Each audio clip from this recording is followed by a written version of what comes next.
anak anak, gimana nanti keluarga anak. Tapi seorang yang berani dia akan mengeluarkan. Lebih berani mana Umar bin Khattab sama Abu Bakar Siddiq? Lebih pemberani mana? Abu Bakar Siddiq. Secara mental berkaitan dengan harta dan secara menghadapi lawan. Ali bin Abi Thalib radhiyallahu anhu pernah bertanya, "Man asja'un nas?" Siapa orang yang paling pemberani? Ini Ali waktu jadi khalifah di Kufah. Kata orang-orang, "Anta Amirul Mukminin." Engkau. La, dzaka Abu Bakar Siddiq. Abu Bakar. Kalian tahu ketika kejadian di Mekah, Nabi alaihi salatu wasallam dipersekusi oleh orang-orang musyrikin, disakitin oleh orang. Dia yang bangun membela Rasul sallallahu alaihi wasallam. Dan keberanian itu mengantarkan Abu Bakar menjadi orang yang sangat dermawan, dan Umar kalah, jemaah. Umar tuh hanya berani membawa setengah hartanya. Abu Bakar berani membawa semua hartanya radhiyallahu taala. Itu berangkat dari keberanian. Cuma memang keberanian ini kalau lebih sedikit jadi nekat. Kalau kurang jadi pengecut. Dan sebaik-baiknya itu yang di tengah-tengah. Jadi keberanian yang terukur. Khalid bin Walid, siapa yang tidak kenal dengan keberanian Khalid bin Walid? Ketika perang Mu'tah Ustaz. Yang sama siapa? Abdullah bin Rawaha. Nah, ketika perang Mu'tah, Rasul SAW itu tidak menjadikan Khalid pemimpin. Komandannya itu Zaid bin Harithah, Ja'far bin Abi Thalib bersama Abdullah bin Rawaha. Meninggal semuanya. Khalid bin Walid melihat ini nggak bisa dilanjutkan. Secara perhitungan Khalid nggak mampu sudah menghadapi. Diambil bendera itu, dibawa mundur. Tapi mundurnya itu bukan kabur Khalid. Pelan-pelan. Orang-orang Romawi ketakutan. Jangan-jangan kita dijebak. Padahal memang mundur. Tapi mundur dengan perhitungan. Sampai kota Madinah, itu pasukan dilemparin kerikil sama orang-orang Madinah. Mereka mengatakan antumul farrarun, kalian yang kabur dari medan perang. Orang-orang yang melarikan diri, dari itu yang terukur. Banyak anak-anak muda merasa berani padahal dia nekat. Contoh mereka yang di pinggir jalan naik motor sambil diangkat-angkat ya. Mereka merasa itu keberanian. Bukan, itu nekat. Lampu merah diterabas, tidak berani antum, penakut betul. Menerabas lampu merah itu nggak ada urusan pemberani atau penakut ya. Ada mahasiswa di kelas nyontek, kalau berhasil kata teman-temannya, hebat antum, pemberani antum. Bukan, bukan seperti itu keberanian. Itu nekat dan itu kesalahan yang dilakukan. Kemudian Rasul sallallahu alaihi wasallam menyebutkan di sini sebuah hadis, "Laisa syadid bisura'ah. Innama syadidul ladzi yamliku nafsahu 'indal ghadab." Bukanlah orang yang kuat yang sebenarnya. Jagoan itu kayak apa sih? Jadi jagoan itu bukan orang yang mengalahkan orang lain, nggak ada yang menang sama dia. Nggak ada orang yang menang sama dia. Orang berpikir dia jagoan. Bukan, kata Nabi SAW. Innama syadid alladzi yamliku nafsahu 'indal ghadab. Yang disebut jagoan, orang yang kuat, adalah orang yang bisa menguasai dirinya tatkala marah. Jadi kalau antum berhasil meredam emosi antum pemberani. Baik, kemudian sifat adil dapat mengasah sikap seorang untuk terus berupaya meluruskan perangainya, membantunya memilah antara bersikap terlalu berlebihan atau bersikap terlalu kurang. Sifat ini mendorong untuk walladzina idza anfaqu lam yusrifu wa lam yaqturu wa kana baina dzalika qawama. Tuh, mereka adalah orang-orang kalau berinfak mereka tidak bakhil dan tidak berlebih-lebihan, tapi antara itu. Wa kana baina dzalika qawama. Di antara sifat berlebih-lebihan dan di antara sifat bakhil. Jadi kalau dilihat akhlak baik itu berada di tengah. Yang didampingi oleh dua akhlak buruk. Ada orang yang beranggapan dia itu dermawan. Padahal enggak. Dia itu boros. Bukan dermawan. Ada orang yang bakhil tapi kata dia enggak Ustaz, anak orangnya hemat. Jadi orang itu selalu ingin membela dirinya. Balil insanu ala nafsihi basir. Kita tuh tahu diri kita ini seperti apa. Maka tolong antum lihat di 4 tadi. Adapun 4 esensi keburukan, subhanallah, disebutkan di sini oleh Ibnu Qayyim rahimahullah taala. Yang pertama al-jahl, kebodohan. Orang bodoh itu melihat yang baik buruk, yang buruk baik. Itu orang bodoh. Dikasih tahu, ini loh yang benar, enggak, kamu yang salah. Itu orang bodoh. Yang kedua, zulm, sifat kezaliman. Dan subhanallah, manusia ini membawa 2 sifat ini. Allah mengatakan innahu kana zaluman jahula. Sesungguhnya manusia itu benar-benar makhluk yang sangat bodoh, sangat zalim. Bukan bodoh jemaah, bukan zalim, sangat. Innahu kana zaluman jahula. Allah menyebutkan tentang bagaimana penciptaan manusia. Laqad khalaqnal insana fi ahsani taqwim. Thumma radadnahu asfala safilin. Tuh, ketika manusia berjalan tanpa bimbingan wahyu, dia hanya mengandalkan akalnya saja plus nafsu, selesai. Dia itu makhluk yang bodoh. Kenapa Allah utus para rasul? Bayangkan bagaimana Nabi Nuh alaihissalam berusaha mengangkat kebodohan dari kaumnya 950 tahun. Beliau menjelaskan kepada kaumnya, ini loh berhala, jangan beribadah kepada berhala. Kalian yang bikin patung ini 950 tahun. Tapi akhirnya wa ma amana ma'ahu illa qalil. Tidaklah beriman kecuali sedikit. Berapa yang beriman? Hadiah ini Ustaz. Masuk hadiahnya, langsung semuanya. Pakai pulpen Ustaz. Berapa yang beriman sama Nabi Nuh alaihissalam? Insyaallah 80. Masya Allah, kasih hadiahnya Ustaz. Nah, 950 tahun yang beriman cuma 80 orang. 950 tahun.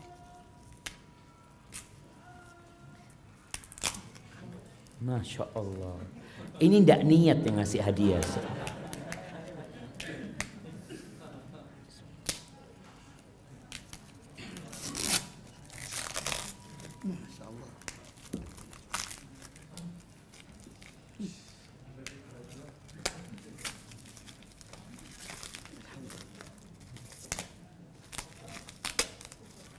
Masya Allah, Masya Allah.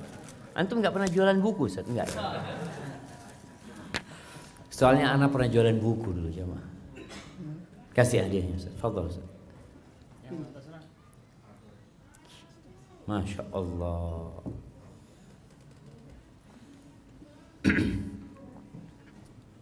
Apa yang menyebabkan manusia menolak kebenaran? Bodoh dan zalim. Kalau mengikuti nafsunya, dia akan jadi orang zalim. Maka itu kalau antum suka melakukan kezaliman, hendaklah memperbaiki diri. Yang ketiga, syahwat. Mengikuti syahwatnya. Allah Azza wa Jalla berfirman, wa amma man khafa maqama rabbih wa nahan nafsa 'anil hawa fa innal jannata hiyal ma'wa. Adapun orang yang takut dengan makom Robnya, dia akan diberdirikan di sidang. Kalau dia merasa takut dengan hal itu dan dia menahan kemauan nafsunya, surga tempat buat dia. Jadi kalau mengikuti syahwat ini, ya udah, kita jadi seperti binatang. Allah ketika menyebutkan tentang orang-orang kafir, apa sih yang dikerjakan orang kafir di dunia ini? Innalladzina kafaru yatamatta'un wa ya'kulun kama ta'kulul an'am wan naru mathwal lahum. Sesungguhnya orang-orang kafir itu hidupnya bersenang-senang. Hiburan sana, hiburan sini, kuliner sana, kuliner sini. Mereka makan seperti makannya binatang ternak. Dan neraka tempat buat mereka. Itu yang Allah katakan tentang orang-orang yang mengikuti nafsunya belaka. Kita perlu meredam nafsu kita, menahan. Subhanallah jemaah. Katanya orang kalau umur 40 tahun ke atas itu makan tidak pakai mulut, tapi pakai akal.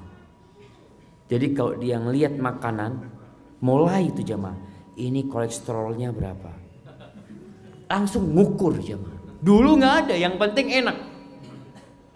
Orang sudah mulai, dia mulai menahan syahwat. Kalau enggak dia yang sakit. Orang tuh gak ingin sakit. Subhanallah, yang namanya emping belincu itu jemaah. Allahu Akbar.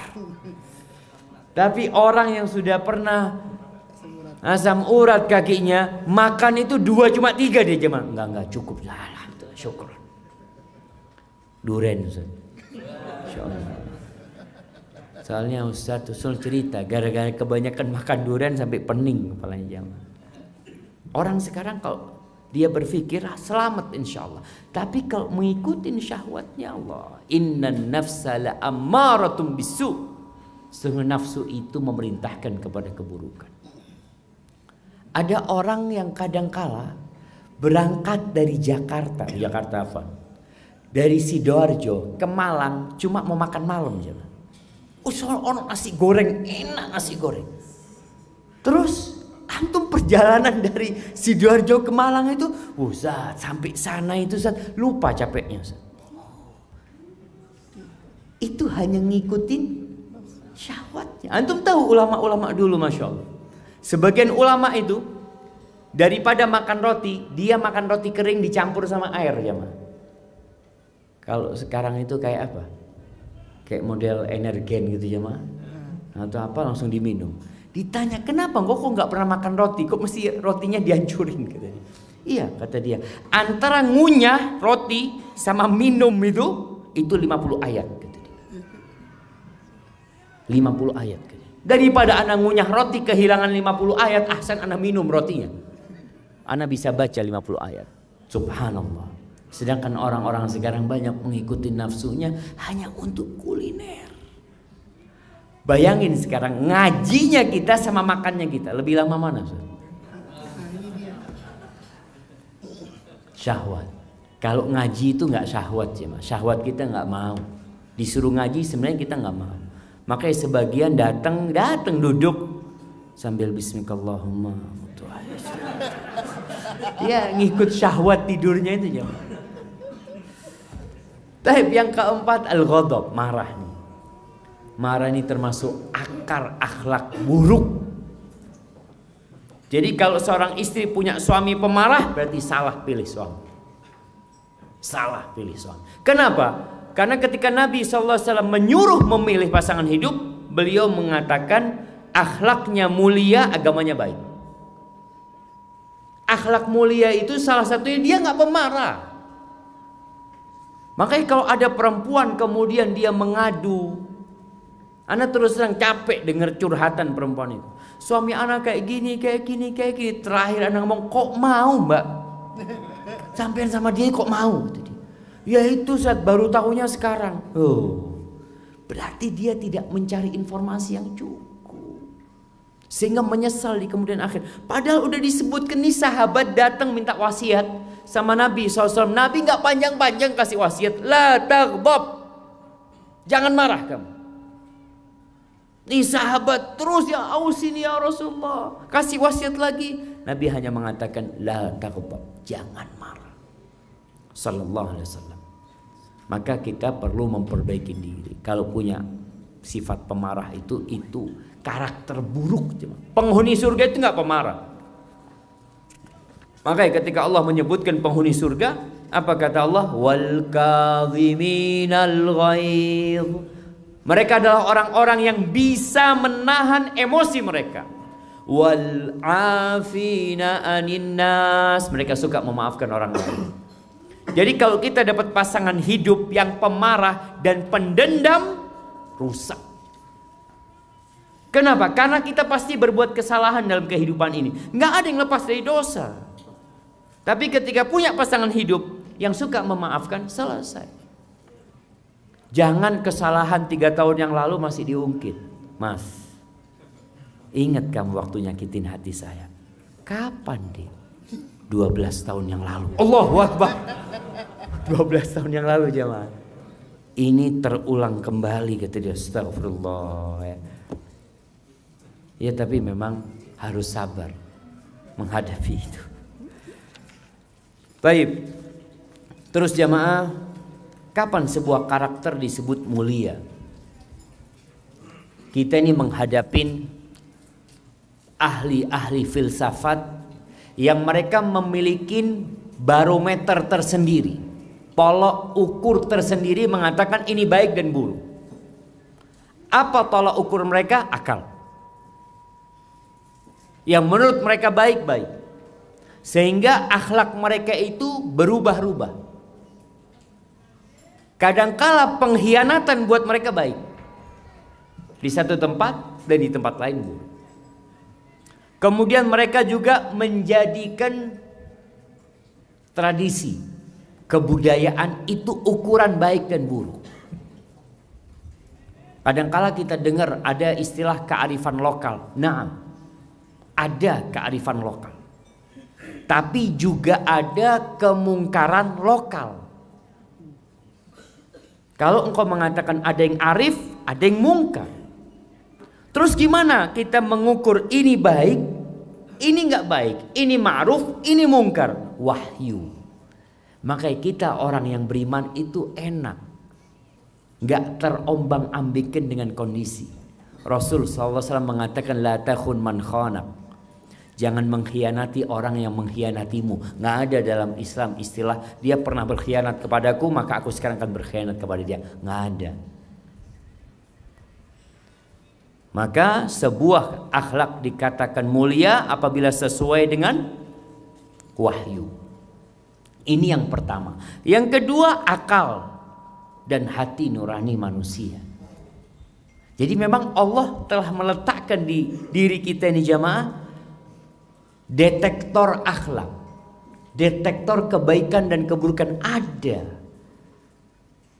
Allah mengatakan wa nafsi wa ma sawaha fa alhamaha fujuraha wa taqwaha. Kita bisa tahu ini nggak baik ini. Kalau dikatakan berzina jamaah, tanyalah sama orang-orang, menurut kamu berzina itu baik apa enggak? Ketika seorang sahabat minta izin berzina, bayangkan seorang sahabat Nabi rahimahullahu ta'ala wa radhiyallahu ta'ala anhu datang kepada Nabi kita Muhammad alaihi salatu wasallam mengatakan, ya Rasulullah idzan li bizina, izinkan aku untuk berzina.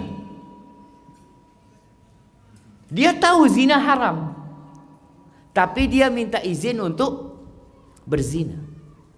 Ketika dia minta izin berzina, sahabat ini pada ribut. Kok ada orang kayak gini? Lalu apa kata Nabi SAW? Udru, sini. Sampai dekat sama Nabi SAW. Duduknya rapat sama Nabi SAW. Sehingga Nabi bisa menyentuh dada dia. Nabi tidak berbicara tentang ayat-ayat yang mengharamkan zina. Kenapa? Karena dia sudah tahu zina haram. Makanya dia minta izin berzina. Apa kata Nabi SAW? Atardahu li ummik. Engkau mau nggak ibumu dizinain? Mulai nih detektor yang ada di diri dia dihidupkan kembali. Engkau ridho nggak ibumu dizinain orang? Ya nggak mungkin ya Rasulullah SAW. Ja'alani Allahu fidak. Lalu Nabi mengatakan kepada dia SAW, walan nas yardawna li ummahatim. Orang-orang juga nggak ridho ibunya dizinain. Engkau mau nggak saudarimu dizinain? Engkau mau nggak? Atau anak perempuanmu dizinain? Enggak mau Rasulullah SAW. Orang juga nggak mau. Engkau mau nggak bibimu dizinain orang? Enggak Rasulullah SAW. Bibumu dari pihak ibumu? Enggak Rasulullah SAW. Dia selalu mengatakan ketika Nabi menawarkan itu kepada dia, dia mengatakan ja'alani Allahu fidak. Enggak Rasulullah SAW. Aku siap menjadi pertebusan untuk dirimu. Lalu Nabi selalu mengatakan kepada dia SAW, walan nas yardawna li ummahatihim banatihim akhwatihim. Orang juga enggak mau. Akhirnya ketika orang ini sudah muncul kebencian kepada zina, Nabi SAW menepuk dadanya mendoakan dia. Allahumma tahhir qalbah wa hassin farjah. Ada satu lagi apa? Ya Allah, sucikan hati dia dan jaga kemaluan dia. Itu diantara doa yang Nabi doakan buat dia. Akhirnya sahabat ini mengatakan, tidak ada satu perbuatan yang lebih aku benci daripada perzinaan.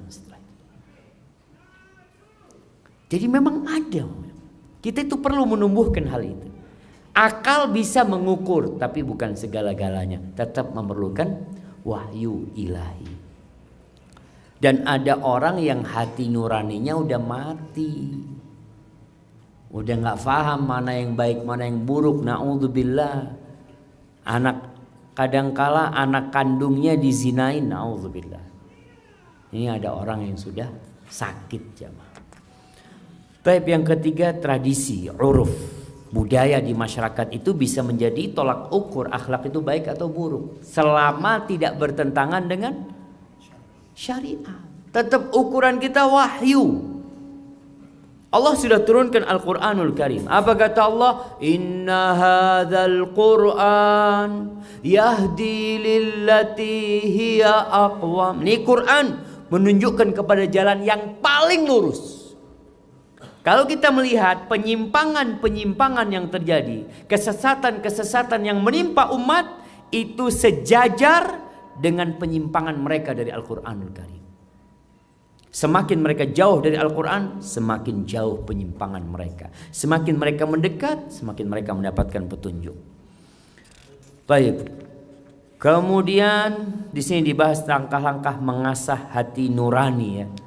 Kita perlu mengasah supaya hati nurani kita itu jadi, istilahnya itu hassas. Hassas ini peka, sensitif. Jadi peka. Jadi langsung tahu, oh ini nggak boleh. Nggak usah tanya sama Ustadz, kayaknya nggak boleh. Antum kok tahu, kok nggak enak hati anak ya? Karena ketika datang seorang sahabat bertanya kepada Rasulullah SAW tentang akhlak yang mulia dan tentang dosa. Dia bertanya tentang akhlak yang mulia, tentang albir, tentang kebaikan. Jawab Nabi SAW, albirru husnul khuluq. Bukan husnul yakin. Ustaz ini namanya husnul khuluq, husnul yakin. Kebaikan itu husnul khuluq, akhlak yang mulia. Wal ithmu, dan dosa, Nabi tidak menyebutkan dosa ini 1, 2, 3, 4, enggak. Beliau memberikan sebuah kaidah buat orang ini. Mahaka fi nafsika wa karihta ayyattali alaihin nas. Sesuatu yang bergejolak dalam jiwamu dan engkau tidak ingin orang lain tahu. Itu dosa.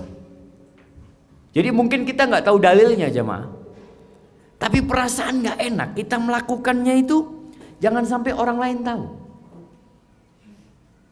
Dari situ kita bisa mengatakan kayaknya nih dosa. Nabi juga pernah mengatakan istafti qalbak sallallahu alaihi wasallam. Mintalah fatwa kepada dirimu, kepada hatimu. Jadi minta fatwa kepada hati kita. Terkadang sebagian orang itu minta fatwa ke ustadz ini kok kurang pas ya. Cari ustadz lain. Kok kurang pas? Bukan kurang pas karena nggak sesuai dengan nafsunya dia. Ini yang anak tunggu fatwanya. Alhamdulillah dapat sudah fatwanya. Itu ada sebagian orang yang seperti itu. Enggak, engkau tahu kan engkau sedang mengikuti nafsu.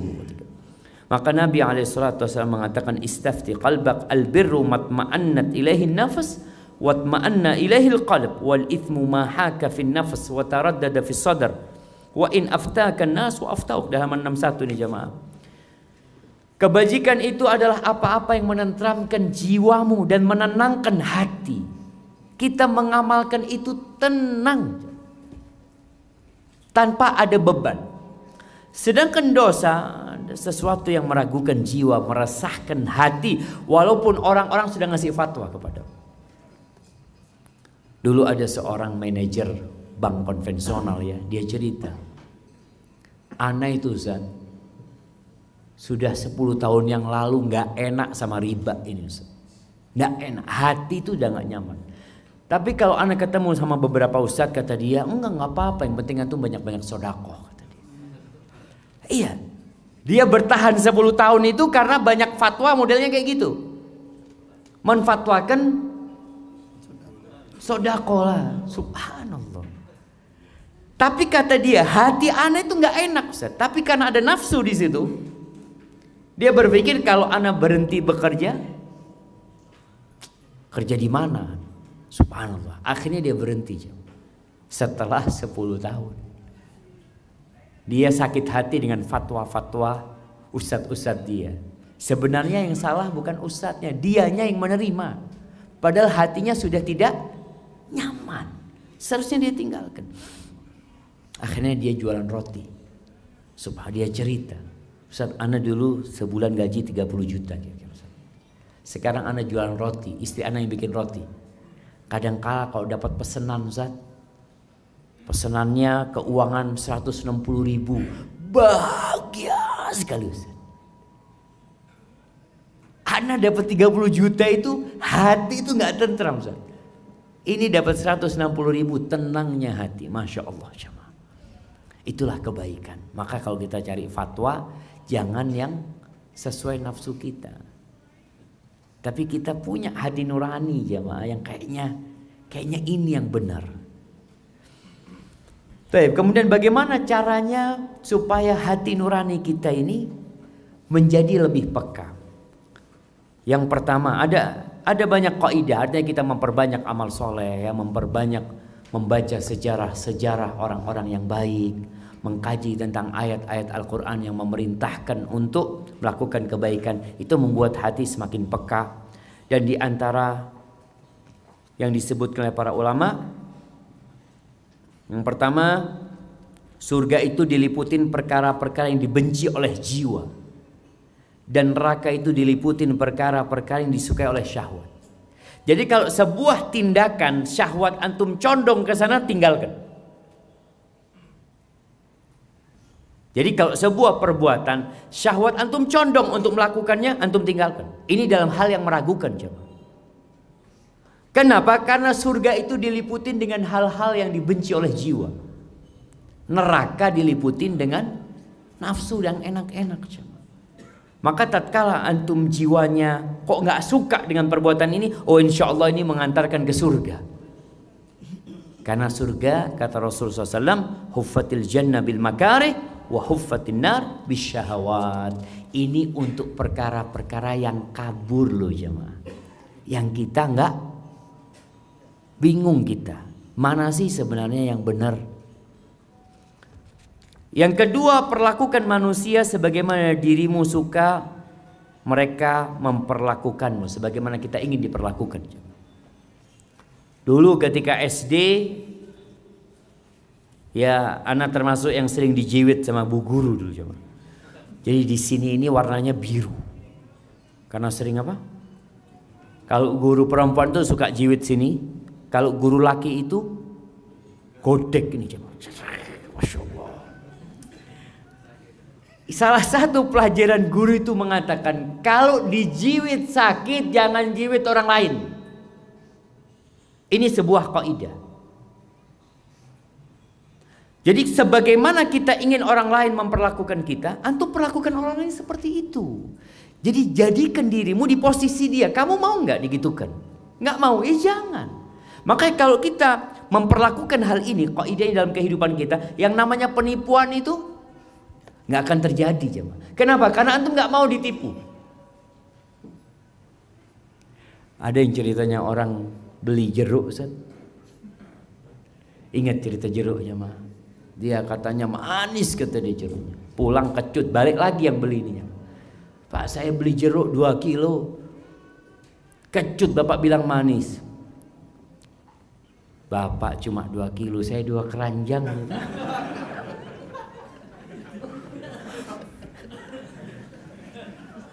Artinya dia ditipu orang, mau nipu orang. Seharusnya tidak terjadi. Sebaliknya, antum kan gak mau ditipu orang. Kok antum nipu orang gitu loh. Allahu Akbar, jemaah. Maka intinya, sebagaimana kita ingin diperlakukan oleh orang, perlakukan orang lain. Subhanallah, Rasul sallallahu alaihi wasallam mengatakan, la yu'minu ahadukum hatta yuhibba li akhihi ma yuhibbu li nafsi. Tidak beriman seseorang di antara kalian sampai dia mencintai orang lain seperti mencintai diri sendiri. Seperti mencintai diri sendiri. Orang beriman itu bersaudara, ya. Jangan sampai kita memperlakukan hal ini hanya kepada sahabat. Dan ini banyak terjadi. Kadangkala kita mau belanja sesuatu, mau belanja buah, mangga, kita datang ke orang yang kita kenal, tanya, Mas, mangganya enak? Aduh Ustaz, enggak Ustaz, lagi kurang bagus Ustaz. Datang orang lain, Pak mau beli mangga, oh Masya Allah, baru datang nih, zen. Harus antum ngomong Ustaz, ya kan Ustaz, ana nggak ingin nipu Ustaz, dosa, kata dia. Oh, kalau nipu orang biasa nggak dosa, pikirnya dia. Innamal mu'minun semuanya saudara. Maka kita harus memperlakukan hal ini. Ini yang akan membuat tadi nurani kita semakin peka kepada orang lain. Jadi kalau antum melihat kadangkala antum masuk ke bis, antum duduk, ada orang tua berdiri. Coba antum bayangkan, kalau antum tua, apa yang antum inginkan? Yang muda-muda ini kadangkala ngelihat orang tua langsung pasang headset, nunduk ke bawah. Pura-pura nggak kelihatan. Kenapa dia pura-pura nggak kelihatan? Karena dia tahu nggak enak perasaan dia ngelihat orang tua berdiri, dia duduk. Itu perasaan dia nggak nyaman. Maka terpaksa dia pura-pura nggak ngelihat. Soalnya kalau dia ngelihat terus dia berdiri. Karena nggak nyaman dia. Maka ini yang perlu kita praktekkan dalam kehidupan ini. Kemudian yang ketiga, berkaitan dengan sabda Nabi SAW. Barang siapa yang menghindari syubhat, maka ia telah menyelamatkan agama dan kehormatan. Meninggalkan syubhat. Jadi kalau ada perkara yang syubhat, syubhat ini ada yang antara wajib dan sunnah. Apa yang harus kita lakukan? Kalau ternyata ada yang mengatakan wajib, ada yang mengatakan sunnah, sikap kita apa? Kerjakan. Karena dua-duanya perintah gitu loh. Lebih selamat kita kerjakan.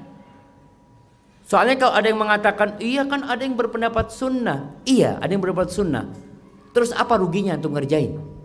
Bagaimana kalau yang benar ternyata yang berpendapat wajib? Antum telah meninggalkan kewajiban. Maka kalau antara wajib dan sunnah, antum memilih mengerjakan. Kalau antara haram sama makruh, tinggalkan. Ini kan ada dua pendapat, ada yang mengatakan haram, ada yang mengatakan makruh. Sikap seorang muslim meninggalkan untuk menyelamatkan agama dan kehormatan dirinya. Karena bisa jadi haram. Daripada ana ngerjakan yang makruh, nanti bisa masuk kepada yang haram, lebih baik ana tinggalkan.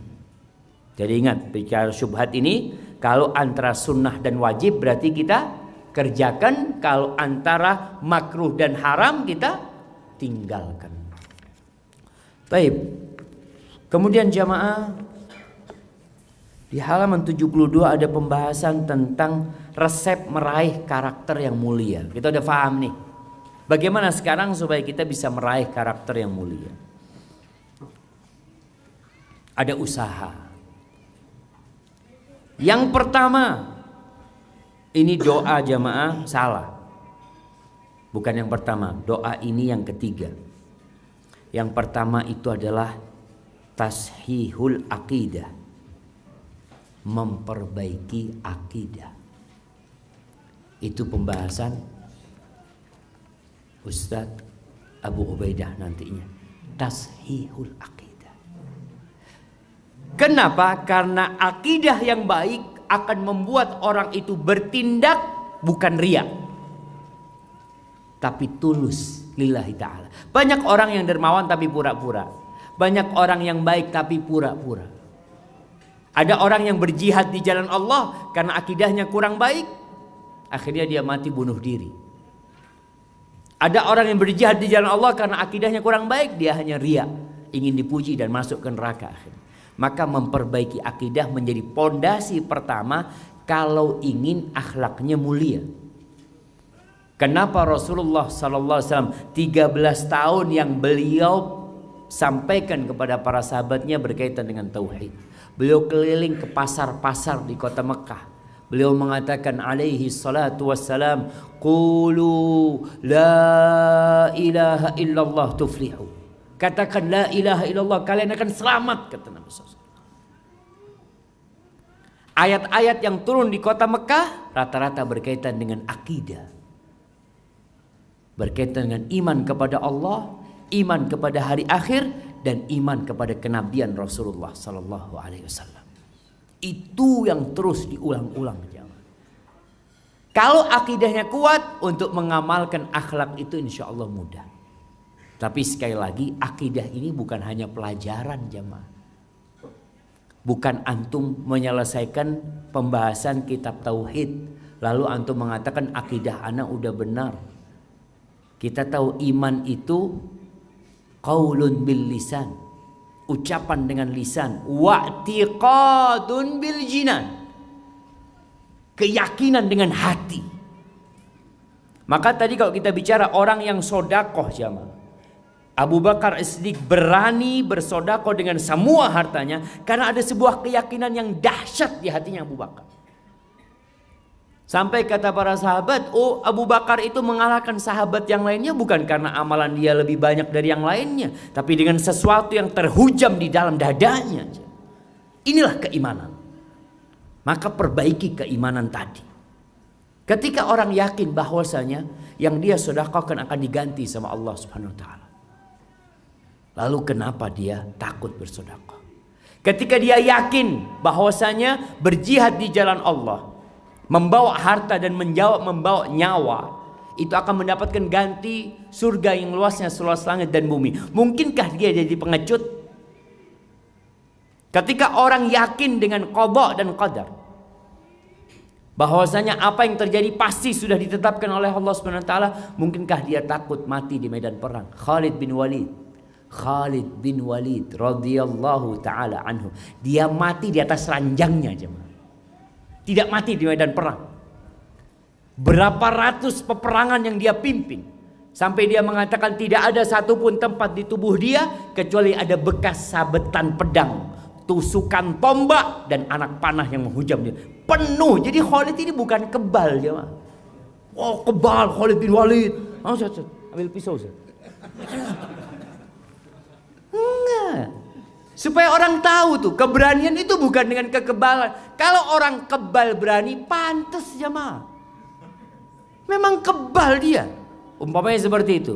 Antum melihat besi, antum pukulin besi itu.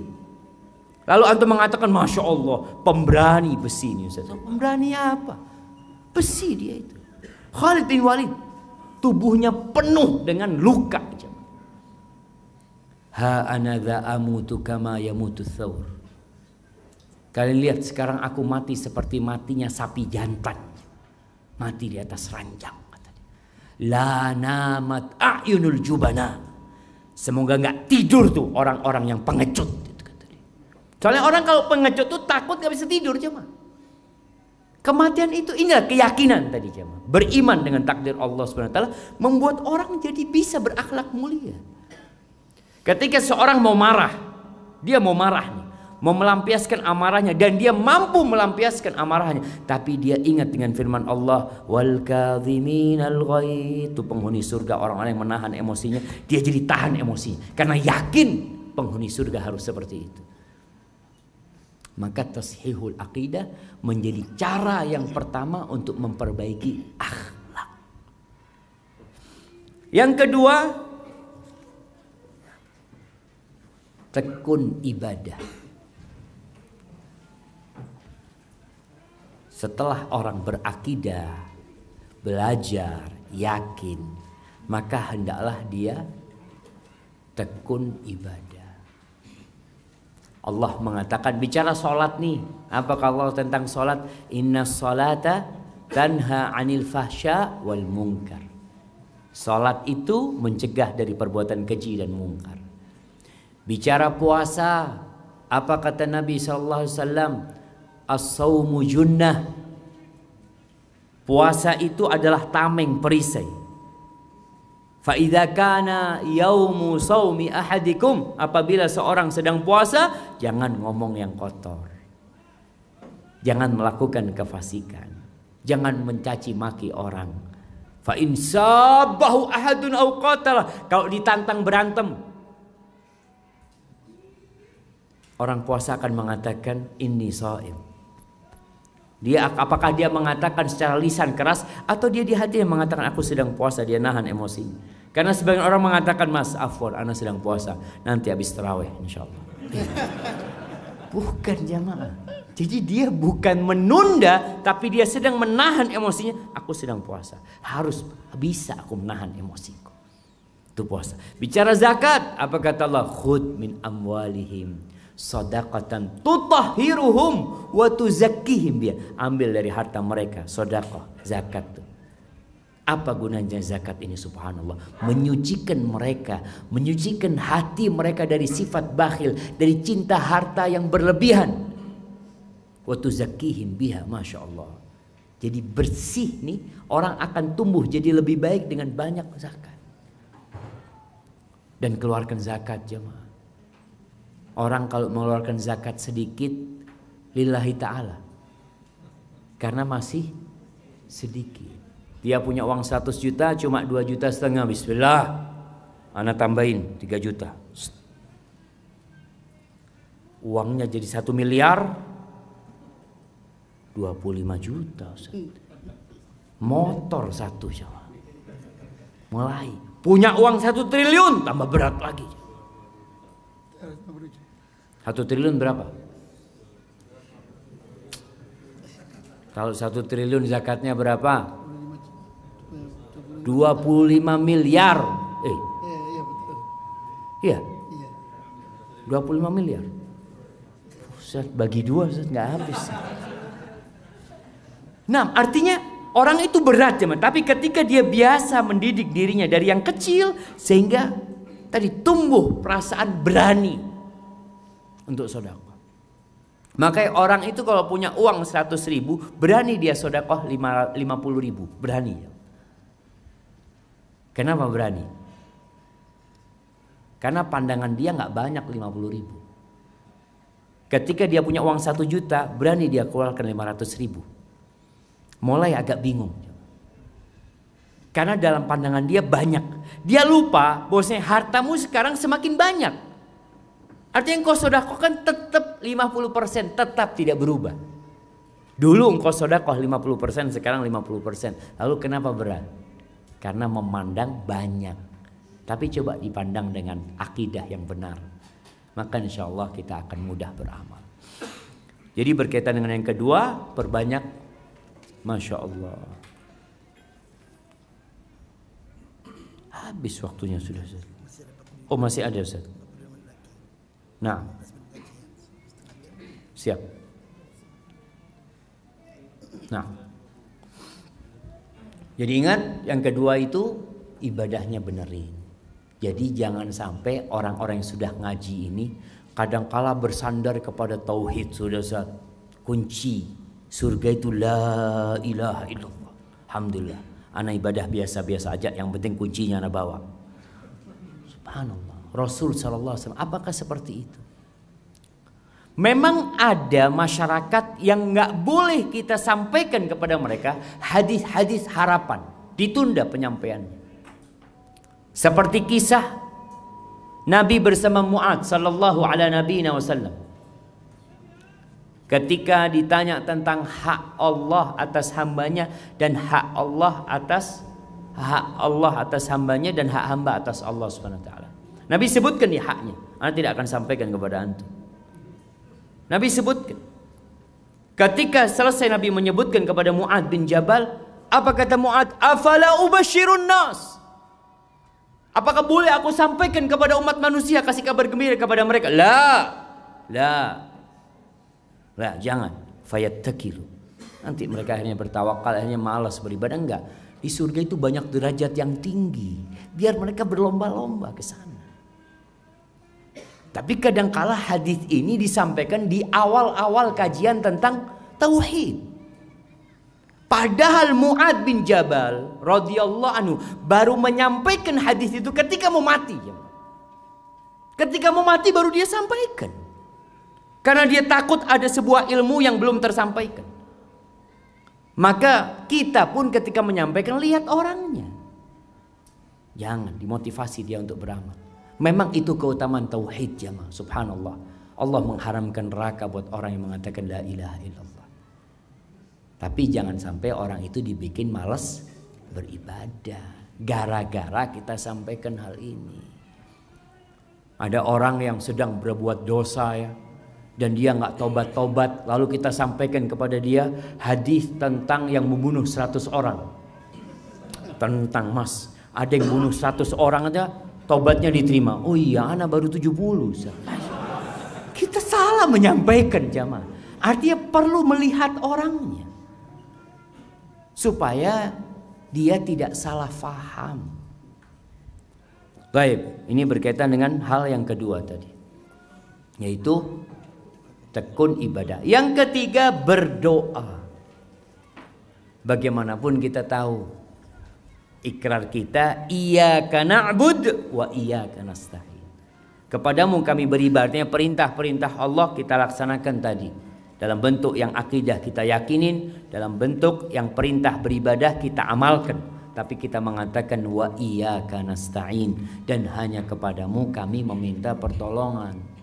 Maka kita minta tolong sama Allah. Dan subhanallah, Allah itu janji mau nolong kita jemaah. Allah mengatakan di surah Ghafir ayat 60, wa qala rabbukum ud'uni astajib lakum. Dan Rabb kalian yang menciptakan kalian, yang menghidupkan dan mematikan kalian, yang memberikan rizki kepada kalian, itu menyuruh kalian berdoa. Jadi kalimat Rabb ini jamaah, Masya Allah, seharusnya menggerakkan di hati kita sesuatu yang besar sekali. Tatkala kita mengatakan Rabbi. Siapa Rabbi ini? Engkau tahu gunung yang ada di sebelah itu Allah yang nyiptakan. Kita lihat tuh sawah-sawah sepanjang mata memandang, tuh Allah yang menumbuhkan. Engkau melihat tuh hujan yang turun. Kalau seluruh penduduk dunia ingin menurunkan hujan, mereka nggak akan bisa. Tuh Allah yang menurunkan. Ketika mengatakan Rabbi, kita minta sama Rabbi ya Allah ya. Maka lihat doanya para nabi itu banyak pakai Rabbi. Karena tahu ya Allah, aku milikmu ya Allah. Aku nggak akan bisa berbuat apa-apa kecuali engkau bantu dan engkau tolong. Maka Allah katakan ud'uni astajib lakum innal ladzina yastakbiruna an ibadati sayadkhuluna jahannam dakhirin. Sesungguhnya orang-orang yang menyombongkan diri dari beribadah kepadaku, nggak mau berdoa sama Allah, nggak mau memohon kepada Allah, merasa sudah cukup, merasa memiliki. Dan ini bahaya. Orang kalau sudah merasa memiliki biasanya akan melampaui batas. Sebagaimana Allah firmankan di surat Al-Alaq, innal insana la yatgha. Manusia itu benar-benar melampaui batasnya. Kapan? Ar-ra'ahu istaghna. Ketika dia melihat dirinya memiliki, udah punya. Taib. Dan orang yang paling lemah adalah orang yang paling nggak bisa berdoa. Doa itu bermanfaat untuk sesuatu yang sudah turun dan yang belum turun. Jadi ada sesuatu yang ada pada diri kita. Ya Allah Ustaz, ana ini kok punya sifat tadi pemarah Ustaz ya. Ana nggak bisa bergurau Ustaz. Kalau teman bergurau kadangkala ana temperamen tadi seperti itu. Ada orang seperti itu. Minta sama Allah. La yaruddul qadha illa du'a. Nggak ada yang bisa menolak takdir kecuali doa. Dan doa pun dari takdir Allah. Makanya Umar bin Khattab, ada sebuah riwayat yang mengatakan, inni la ahmilu hammad du'a. Aku tuh tidak terbebani dengan inni la ahmilu hammal ijabah. Dia mengatakan, aku itu tidak terbebani dengan dikabulkannya doa. Kenapa? Karena Allah janji akan mengabulkan doa. Masa kita nggak percaya? Wa innama ahmilu hammad du'a. Yang jadi beban aku itu doa. Kadang-kadang nggak bisa berdoa aja. Waktu-waktu mustajab kita ngobrol. Wallahi sahih. Kemarin tuh habis asar. Itu waktu mustajab. Harapan dikabulkannya doa. Antum ngapain kemarin? Antum tanya, kadang-kala ya Allah. Sibuk ngobrol, ngopi, minum teh, macam-macam. Kan boleh santai Ustaz, boleh. Tapi ini kesempatan berdoa. Dan banyak kita tidak memanfaatkan. Antara azan dan qomat. Waktu mustajab. Di sepertiga malam akhir. Waktu mustajab. Kita ngapain? Tidur. Allah wa nas'alullah al-afiyah jamaah. Moga Allah kasih kesempatan buat kita untuk lebih mendekatkan diri kepada. Maka doa. Dan kebanyakan orang doanya hanya minta dunia. Kita itu sering minta doa kesembuhan karena kita tahu sakit. Orang kalau nggak sakit nggak minta kesembuhan. Tapi kalau sakit dia minta kesembuhan. Kita tahu nggak kita sedang sakit jiwa kita. Jiwa kita ini sakit. Maka perlu tiap hari minta sama Allah Azza wa Jalla. Ini di antara doa yang diajarkan oleh Nabi SAW ya. Allahumma ati nafsi taqwaha wa zakkiha anta khairu man zakkaha anta waliyuha wa maulaha. Ya Allah, jadikan jiwaku ini jiwa yang bertakwa. Berikan ketakwaan itu kepada jiwaku. Wa zakkiha, sucikan jiwaku ini. Jiwa ini bisa kotor ketika manusia mengikuti syahwatnya. Dan kita tahu orang ketika berbuat dosa ada nokta hitam di hatinya. Kita minta dibersihkan. Kemudian mengatakan anta khairu man zakkaha, engkau lah sebaik-baiknya yang menyucikannya. Anta waliyuha maulah, engkau penjaga dan pemeliharanya ya Allah. Allah yang memiliki jiwa kita. Jadi jalan pintas itu memang doa saja. Bukan berarti kita nggak usaha, nanti kita bicara usaha. Kemudian ini doa yang dibaca Nabi SAW, hadis riwayat Muslim.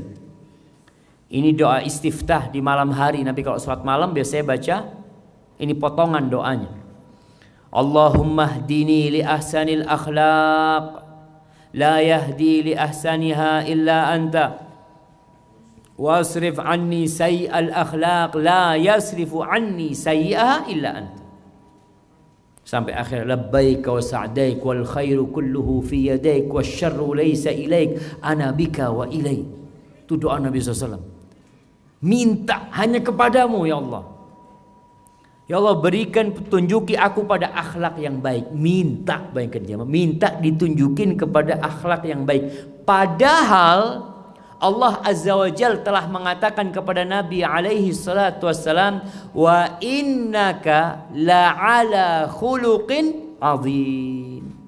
Sesungguhnya engkau benar-benar berada di atas akhlak yang mulia, yang agung. Ternyata beliau masih berdoa.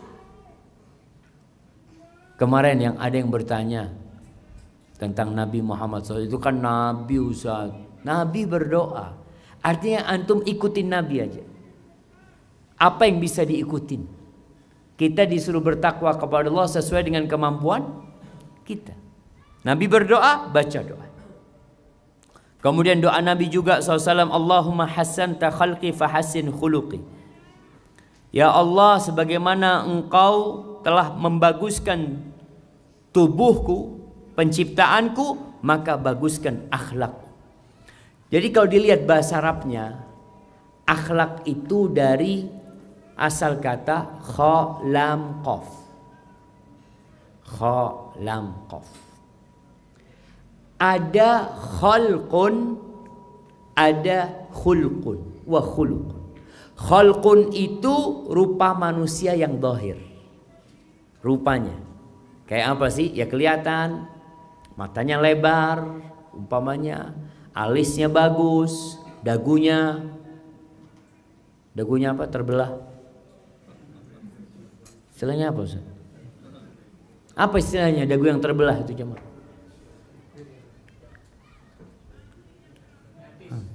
Apa? Yatis. Nyatis. Masya Allah. Bahasa mana nyatis? Baik, pokoknya secara fisik kelihatan baik. Itu khuluq. Khuluq dikatakan suratul insan al-batina. Khuluq itu adalah gambaran manusia dari dalam. Ada gambaran luar, ada gambaran dalam. Banyak orang peduli dengan gambaran luar. Kalau bercermin, senyum-senyum sendiri. Dia lihat, Masya Allah. Sayang cerminnya nggak bisa ngomong. Kalau cermin bisa ngomong, bosen dia mungkin. Ya antum lagi hari ini, antum lagi. Allah, itu suratul insan al-zahir. Orang banyak peduli dengan itu, sehingga kalau kita lihat perempuan-perempuan itu, Masya Allah, apa saja dia lakukan untuk menjaga penampilannya. Bapak-bapak juga seperti itu kadang-kadang. Baca doa ini. Bukan hanya ketika bercermin. Ini doa kapan aja dibaca. Tapi kadang-kadang antum tersenyum di cermin, Allah, ingat sama Allah. Ya Allah, sebagaimana Engkau baguskan rupaku, tubuhku, maka baguskan akhlakku. Ingat doa ini dibaca umum, bukan hanya ketika bercermin saja. Baik, kemudian waktunya Ustaz masih ada, Ustaz. Yang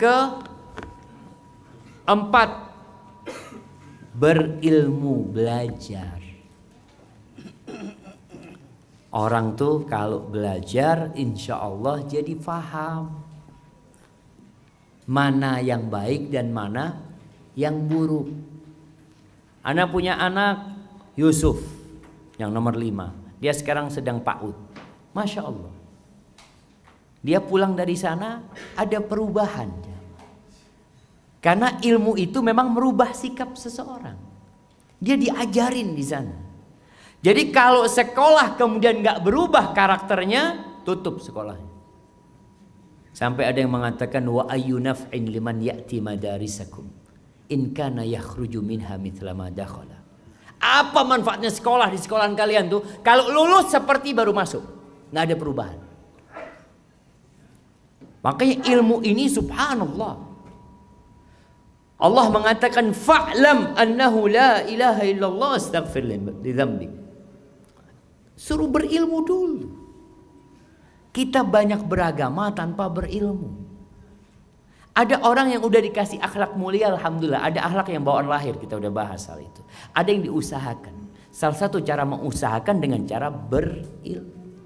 Maka yang disebutkan kisah, atau di sini kita baca firman Allah di surat Ali Imran ayat 164, Allah mengatakan laqad mannallahu 'alal mu'minin idz ba'atsa fihim rasulan min anfusihim yatlu 'alaihim ayatihi wa yuzakkihim.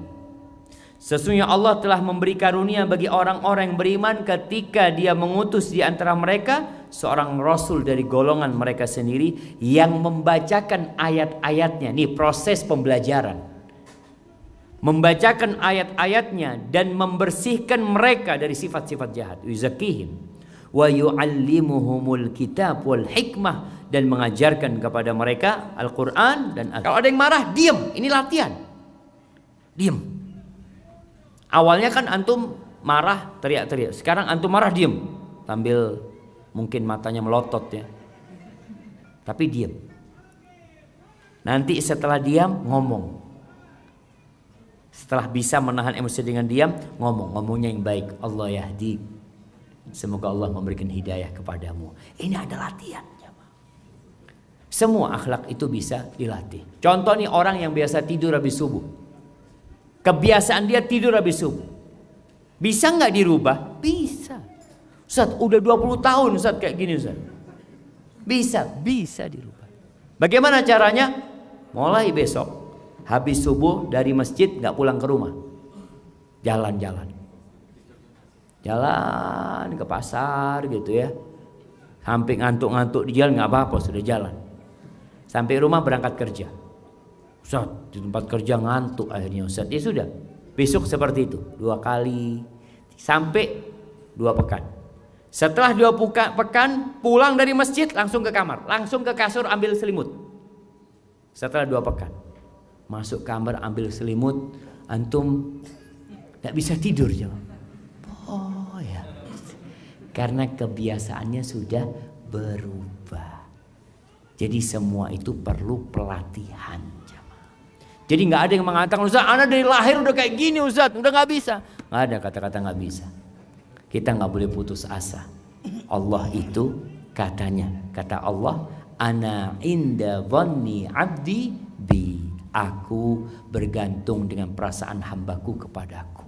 Jadi kalau antum husnudzon sama Allah bisa berubah, insya Allah antum akan berubah. Kemudian yang keempat, lingkungan. Faktor lingkungan juga mendukung. Kita perlu menciptakan lingkungan yang baik. Ada orang dari kampung, Masya Allah jemaah, ke Jakarta jadi supir mikrolet. Kumpul tuh sama supir-supir mikrolet. Kira-kira ngomongnya pelan-pelan apa teriak-teriak jemaah? Teriak-teriak. Karena lingkungannya seperti itu. Dan kalau dapat lingkungan yang tidak mendukung, pindah. Kenapa disyariatkan hijrah? Ya karena tadi ada anak-anak yang lingkungannya ya minum, dia akan minum. Anak SD minum karena lingkungannya minum. Antum lihat doli yang di Surabaya yang sudah dihilangkan. Embahnya pelacur, ibunya pelacur, anaknya juga pelacur, nyambung karena lingkungannya sudah seperti itu. Ketika dihilangkan lingkungan tersebut, alhamdulillah bisa berubah, bisa insya Allah. Adalah perubahan itu. Kemudian profesi. Orang ini profesinya menentukan jemaah. Orang yang profesinya sebagai pengembala kambing itu akhlaknya baik. Yang profesinya sebagai pengembala unta biasanya kasar. Antum lihat supir pribadi sama supir bis malam sama enggak jemaah? Sama-sama supir, tapi beda yang disupirin. Itu pun mempengaruhi. Ada orang yang kerjanya resepsionis, kerjanya cuma buka pintu sambil tersenyum. Ada di mana? Di hotel atau di restoran cuma buka ahlan, fadhol, masya Allah. Sampai rumah dia tersenyum terus ya, ahlan. Karena sudah kebiasaan kayak gitu dia cuma. Kemudian teman juga mempengaruhi. Cari teman yang baik. Yang ketujuh, mencari-cari kekurangan diri. Insya Allah ini kita akan bahas pada pertemuan yang akan datang. Tafadhal Ustazana. Kayaknya baterainya perlu diganti nih Pak. Iya, panitia mungkin kita perlu dihubungkan dengan bagian hotel untuk agar menggantikan baterai. Baik, jazakallah khair Ustaz. Barakallahu fikum. Barakallahu lana fikum bi'ilmikum. Atas semua yang disampaikan tadi sangat menarik ya, berkenaan dengan karakter ini dan banyak ilmu yang kita dapatkan, Masya Allah. Saya seperti sampai merasakan sesuatu baru Ustaz. Masya Allah. Masya Allah. Bid'ah Ustaz yang baru itu Ustaz. Tum ya apa? Kalau merasakan yang baru jadi bid'ah nanti gimana? Anda jadi anaknya. Masya Allah. Barakallahu fikum. Wa fikum wa barak. Baik, ini Ustaz ada pertanyaan. Sebelum saya lempar pertanyaan langsung, ini sudah ada tumpukan kertas pertanyaan di sini. Kalau memang nggak bisa dijawab semuanya, kita akan bawa kepada sesi tanya jawab berdua nantinya. Pertanyaannya Ustaz, bagaimana merubah karakter yang sering marah-marah dan bersuara keras jika bicara dengan ibu? Nah, ya kalau ini bahaya sekali jemaah. Allah Azza wa Jalla mengatakan wala taqul lahuma uffin wa qul lahuma qawlan karima. Allah melarang dan memerintahkan. Allah melarang dengan mengatakan jangan berkata uff. Uff ini kata bantahan yang paling rendah, atau kata yang orang kayaknya nggak mau disuruh jamaah, kemudian membantah, tapi rendah bantahannya itu jamaah. Dia masih mengamalkan. Kadang-kadang orang tua, ya, nggak boleh sama orang tua. Kalau ngomong sama orang tua itu, wa qul lahuma qawlan karima.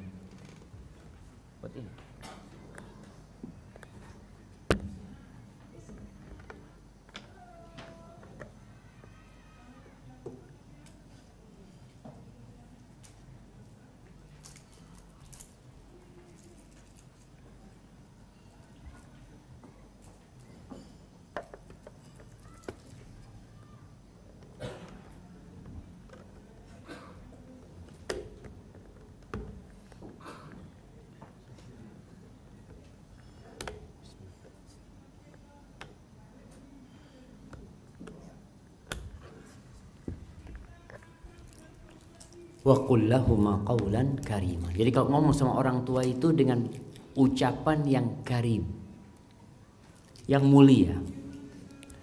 Kata-katanya mulia, intonasinya indah. Jadi ngomong sama orang tua harus seperti itu. Bagaimana sekarang cara merubah karakter anak ini tadi? Mungkin kalau ngomong sama orang tua keras-keras, mulai diem. Ngomong sama orang tua, kalau mau bicara, diam dulu, berpikir. Ingat dengan firman Allah, aku disuruh berkata yang baik. Susunan kata-kata yang hendak disampaikan, mohon diucapkan di dalam hati dulu. Pantas tidak aku katakan buat orang tua? Sakit nggak orang tuaku kalau aku ngomong seperti ini? Ada orang yang Masya Allah, kalau ngomong sama orang lain baik, ngomong sama keluarga, sama orang tua kasar. Biasanya karena lupa dengan budi baik orang tua. Oleh jemaah, kita itu nggak boleh merasa besar sama orang tua. Tidak boleh. Antum tetap kecil. Antum tetap anak.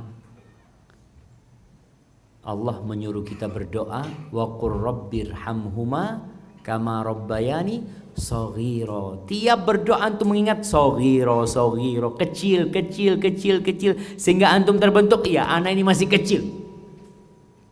Kalau mungkin antum berpendapat sekarang Ustaz, anak yang biayain orang tua, anak yang bantu orang tua, Allah suruh ingat ketika antum kecil. Antum alhamdulillah nggak dibuang ke got sama orang tua itu.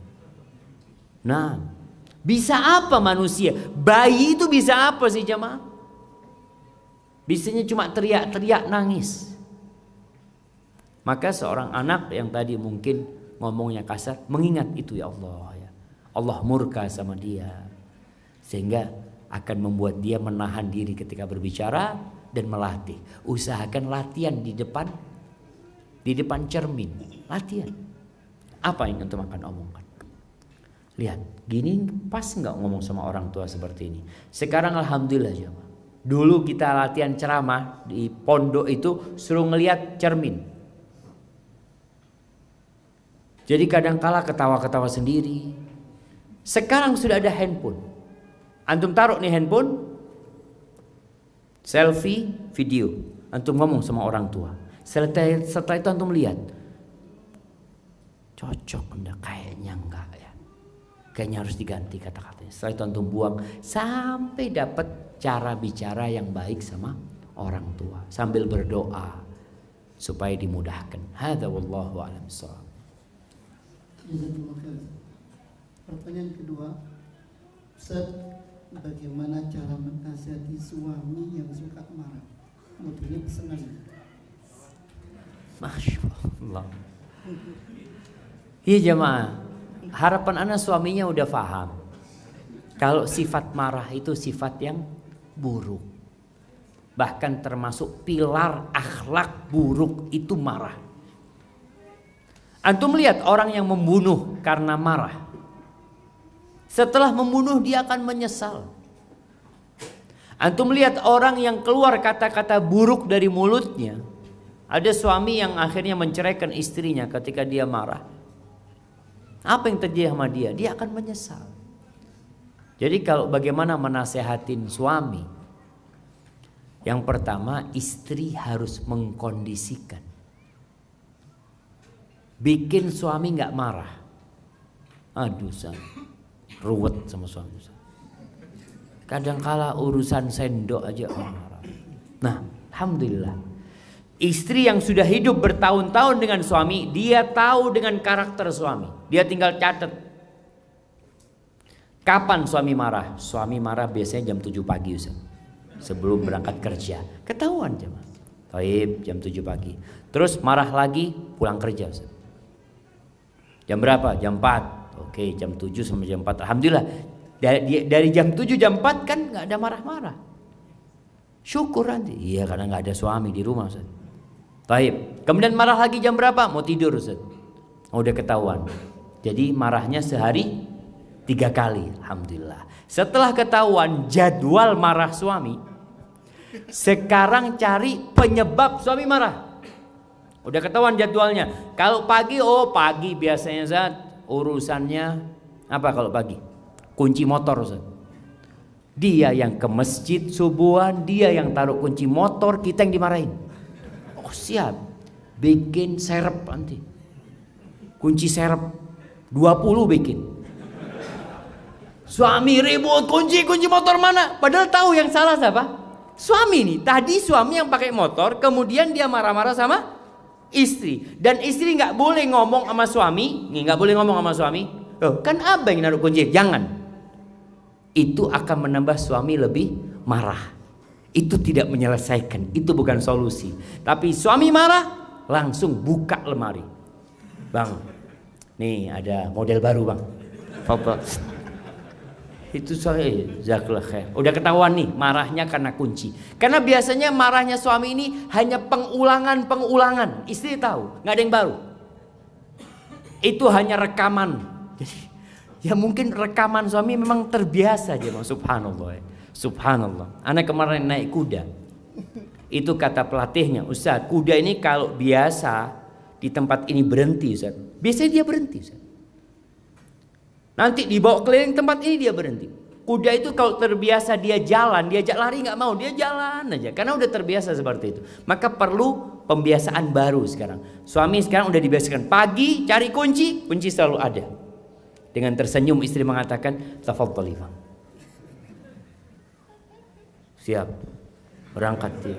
Dia mau melampiaskan amarahnya nggak jadi ya mah. Karena rekamannya harus marah pagi ini anak. Nggak bisa marah pagi ini, berarti nanti pulang anak mau marah. Mungkin dia seperti itu. Sore apa biasanya? Biasanya suami pulang marah Ustaz karena anak nggak bukain pintu.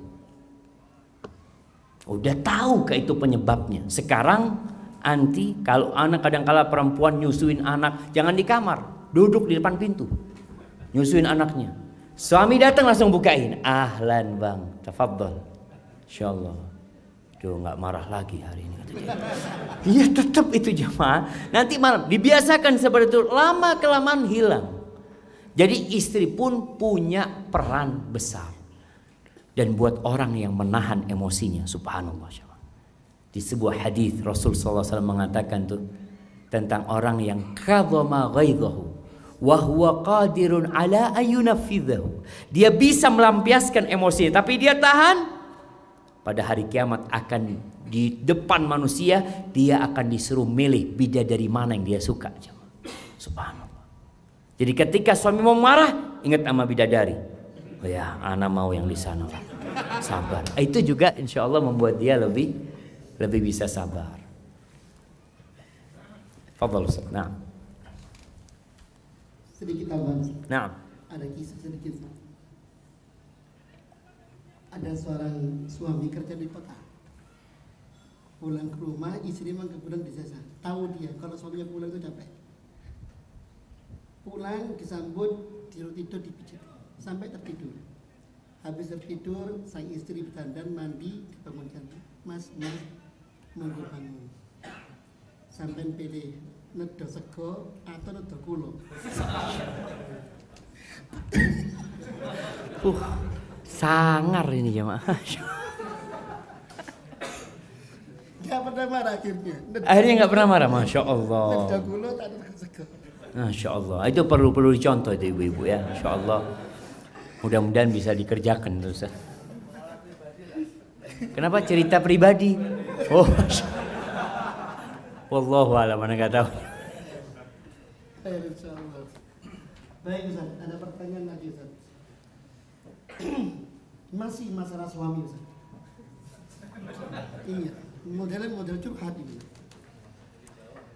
Afwan Ustaz, bagaimana menghadapi seorang suami yang sikapnya welcome dengan orang lain, akan tapi untuk istrinya tidak. Ngobrol dengan orang lain disempatkan, jika di rumah sudah capek, kalau tidak capek, jika di rumah sudah capek, kalau capek repot dengan HP atau yang lainnya. Jadi untuk istri hanya untuk melampiaskan syahwatnya. Terkadang kumpul dengan keluarga sedikit sekali. Mohon nasihatnya, jazakumullah khair. Masya Allah jemaah. Iya. Sebagaimana sabda Rasul SAW, khairukum li nisaihim. Orang yang terbaik di antara kalian adalah yang paling baik sama istri-istrinya, sama keluarganya. Yang pertama nasihat ana buat sang istri, sebelum buat suaminya, hendaklah bersabar. Kita tuh harus melihat yang baik itu dari Allah, yang buruk itu dari kita. Kenapa anak kok dapat suami seperti ini? Mungkin masalahnya di anti. Silahkan perbanyak istighfar, perbaiki diri. Perbaiki hubungan kita sama Allah, insya Allah Allah Rabbul Alamin akan memperbaiki hubungan kita dengan keluarga kita. Jadi kalau ada hubungan yang buruk, mungkin penyebabnya karena hubungan kita sama Allah tidak baik. Ini buat istri dan buat suami nasihat.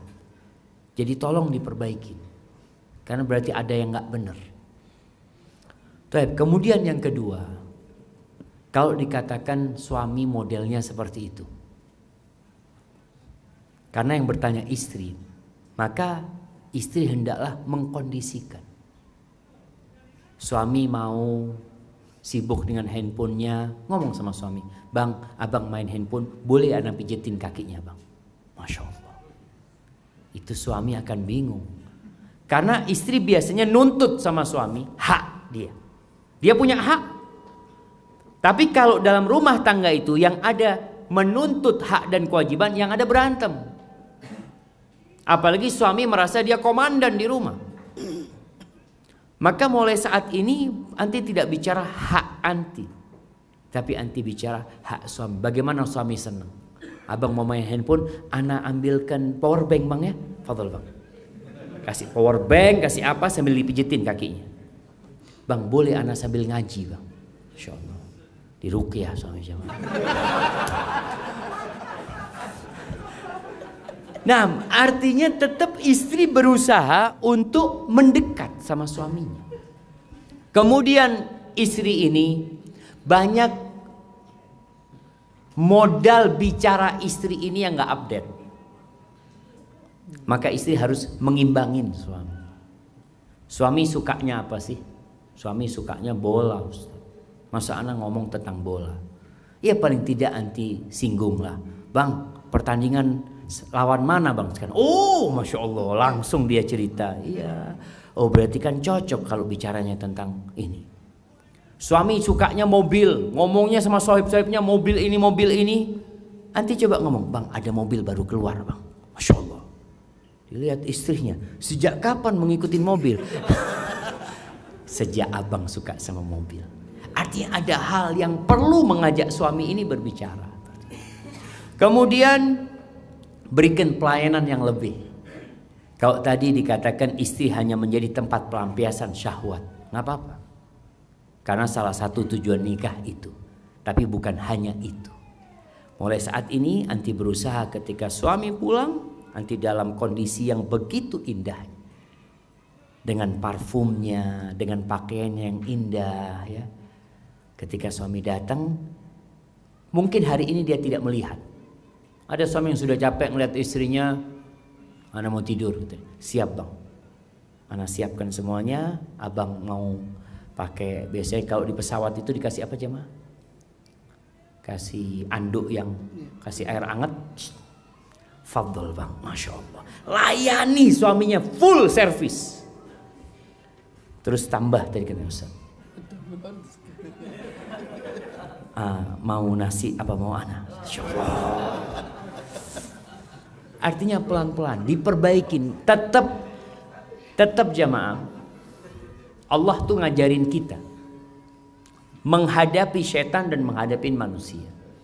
Menghadapi setan, a'udzubillah minasyaitonirrajim, nggak ada cara lain. Tapi menghadapi manusia yang mungkin melukain kita, yang mungkin menyakitin kita, apa kata Allah? Idfa' billati hiya ahsan. Balaslah dengan yang lebih baik. Fa idzal ladzi bainaka wa bainahu adawatun ka'annahu waliyyun hamim. Itu bisa berubah. Yang awalnya permusuhan, yang awalnya ketidaksukaan bisa berubah menjadi sesuatu yang indah. Dan istri harus optimis untuk hal itu. Husnudzon sama suaminya. Adapun bagi suami, ini bagi para suami, jangan sampai kelak pada hari kiamat nanti ketika di persidangan ternyata yang nuntut antum itu istri.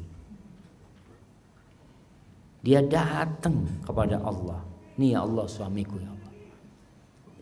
Selalu omongannya kasar, menyakitkan hati. Dia selalu nuntut haknya dia. Nah, jangan sampai itu terjadi. Maka tugas suami belajar lagi, apa sih hak istriku.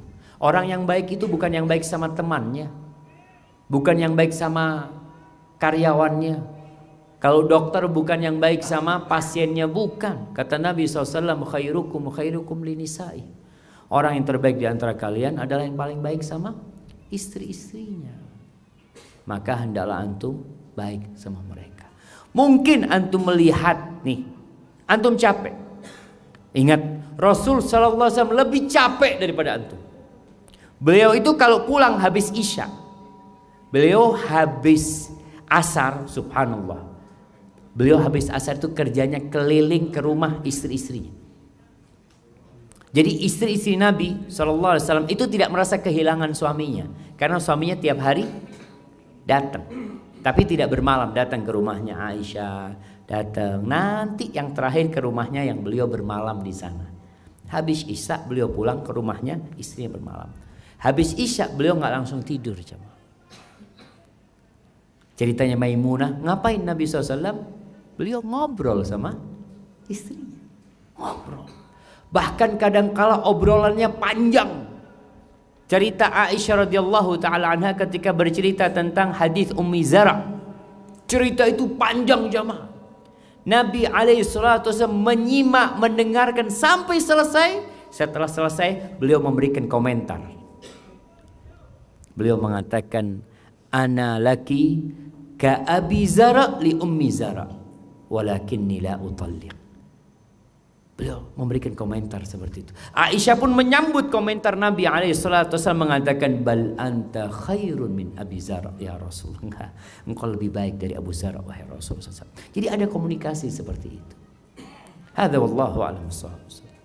Nah. Satu lagi Ustaz. Ya. Tapi ini pertanyaan miris Ustaz. Bismillah. Ana seorang istri sedang hamil.